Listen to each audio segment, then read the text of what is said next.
Hey pals, welcome back to Movie Jam. Today, we're stepping into the realm of the legendary directors, comparing the best of the best.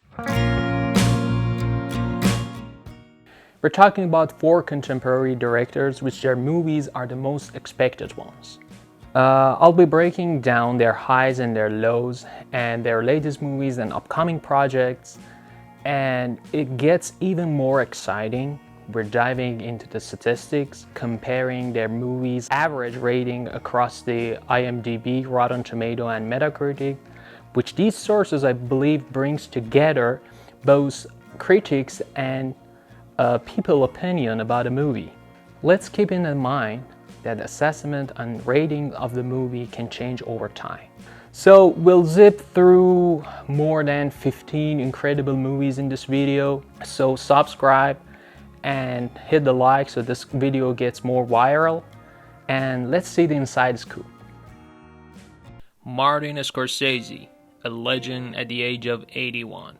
His first movie is Who's That Knocking at My Door, 1967. He crafted this movie while he was only 25.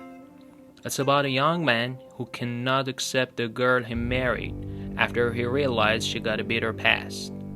His latest movie is The Killers of the Flower Moon, which released in 2023, delving into the murder mystery of the Osage people, narrated by one of the killers, with the FBI stepping in to unravel the chilling plot.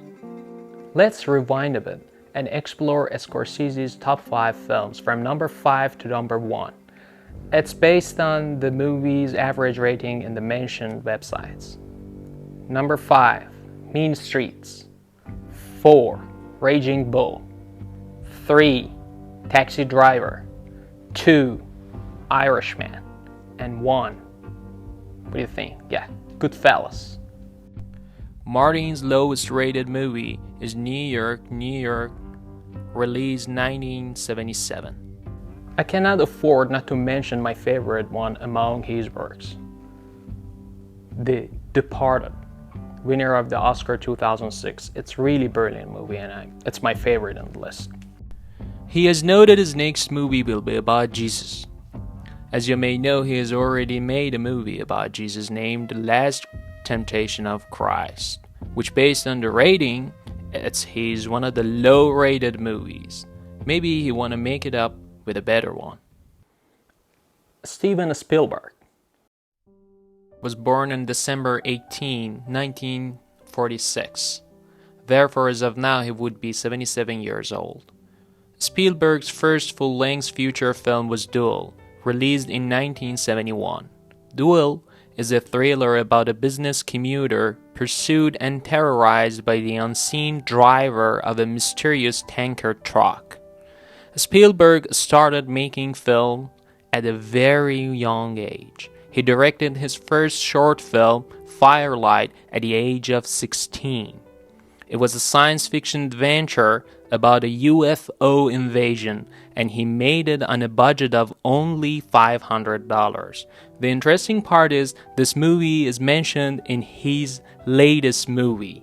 His latest movie is The Fableman, which based on Spielberg's childhood growing up in a post-World War II era.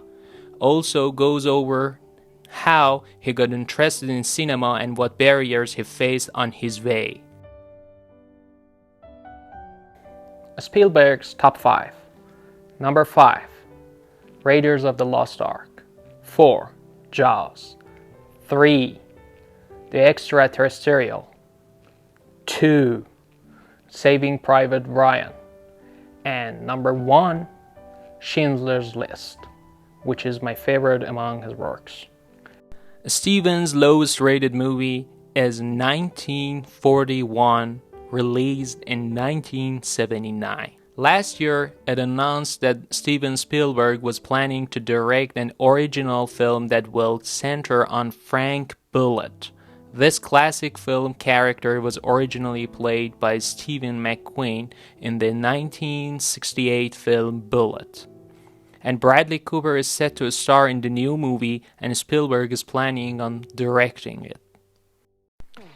Quentin Tarantino, He is 60 years old now. Tarantino's first feature film as a director is Reservoir Dogs, released in 1992.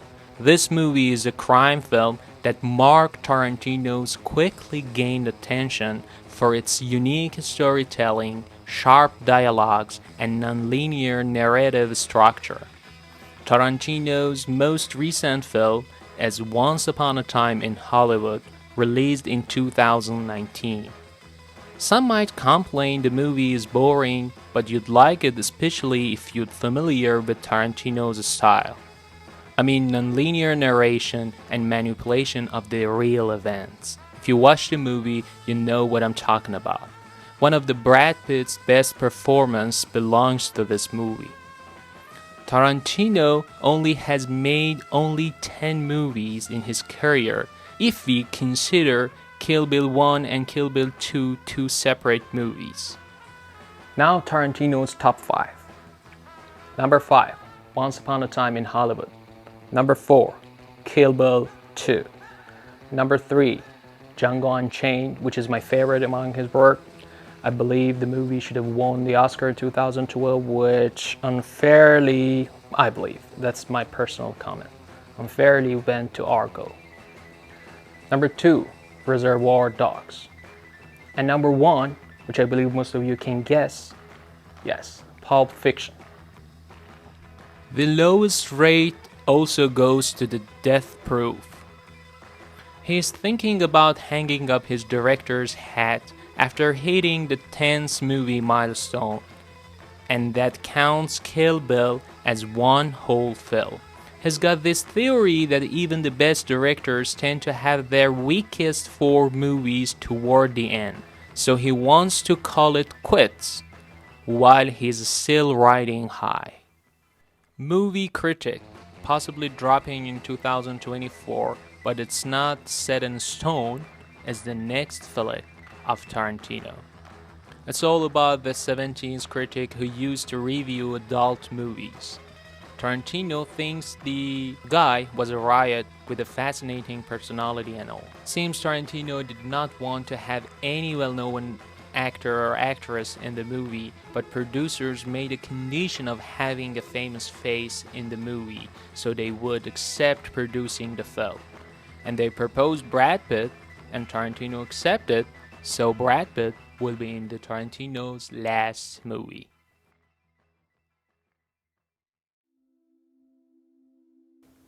And finally, Christopher Nolan, who is the youngest one in my list.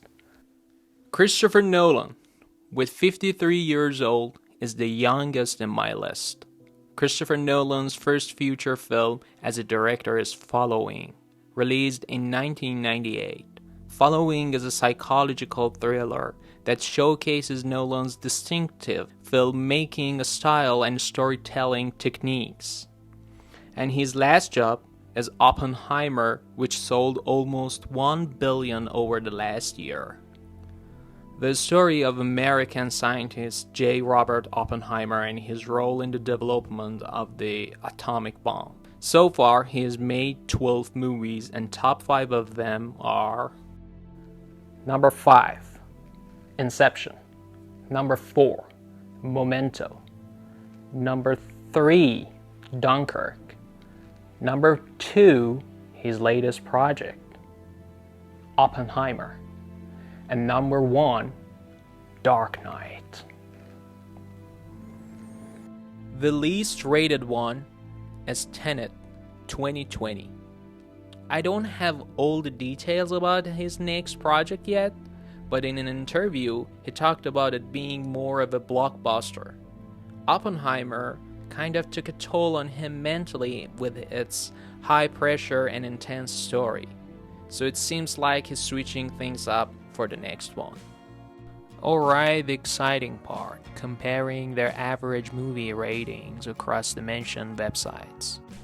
I just want to say this is only for fun. There's nothing serious here. It doesn't mean any of them is better than the other one. It's just statistics, and maybe it's not even fair because some of them has like 20 or 40 movies, some of them only has 10, but it's just numbers. Let's see which one is better than the other one.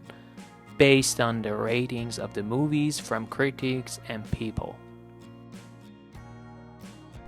Number 4. Steven Spielberg, rate 75. Number 3. Martin Scorsese, rate 78. Number 2.